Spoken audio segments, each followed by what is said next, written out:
Good morning, Rianne. Good morning, John. Good to see you. So, Thank you. for those people who don't know you all that well, tell us a little bit about yourself.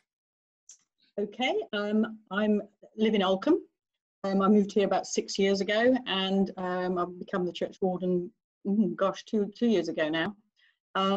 I grew up as part of a military family. My dad was in the Air Force. I went to boarding school. Typical teenager. Even though we went to church, I rebelled at my teenage years, refused to get confirmed, and kind of went away, if you want, from church right the way through to my adult life. I joined the police when I was 21.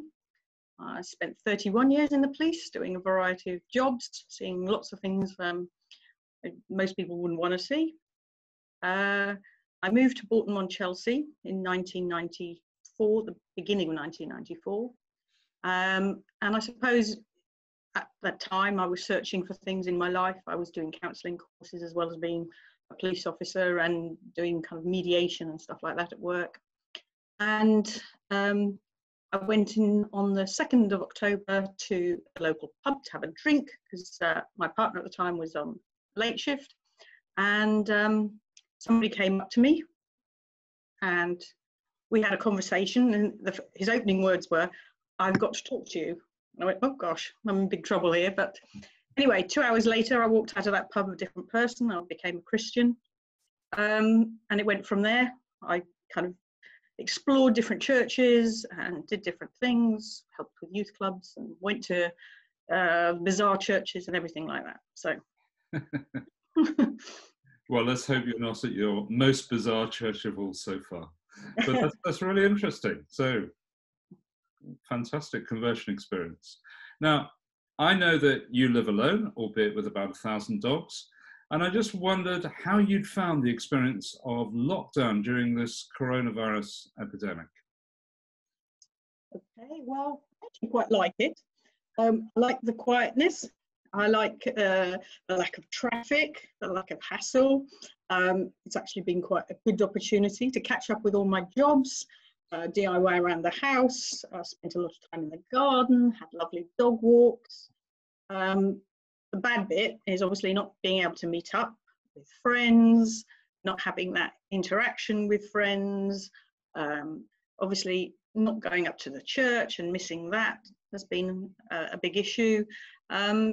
But it's been, I can't say I've been lonely because I've got the dogs and I've also got my father staying with me, but it's been okay. I've managed it. It's actually been positive rather than negative.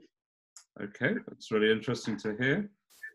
And my last question, you've been too humble to say that part of your role is to sit as the lay chair on the Deanery Synod, and part of that is that you've sat in on discussions, I know recently, about when and how our churches should reopen as the lockdown starts to finish and so on. So tell us a little bit about that. Tell us what your feelings are about the church being shut and all that sort of thing. Okay, well, the churches are shut because of the government, but also for our own safety. It's pretty obvious that getting together in large groups is not going to be a thing that's going to happen very shortly. We're going to have to put up with it for a start, but the majority of our congregation are over 70 and their safety and well-being and that of the clergy are paramount.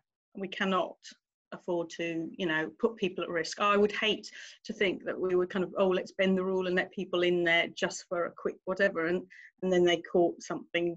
It would just be horrendous for that.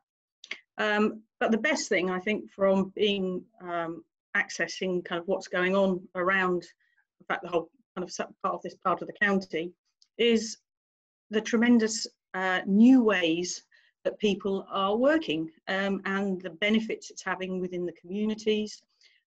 Most of our vicars are becoming online experts, to say the least. YouTube, things like that. We have a wonderful WhatsApp prayer group in the area. Other churches are doing similar things. So it's positive. The community are really kind of coming out and being more interactive. I mean, Ulcombe's always been known as a kind of literally a commuter village, but Sunday morning, Pauline plays her trumpet, plays a couple of hymns, and we're getting people who would never come to church out there listening, joining in and singing.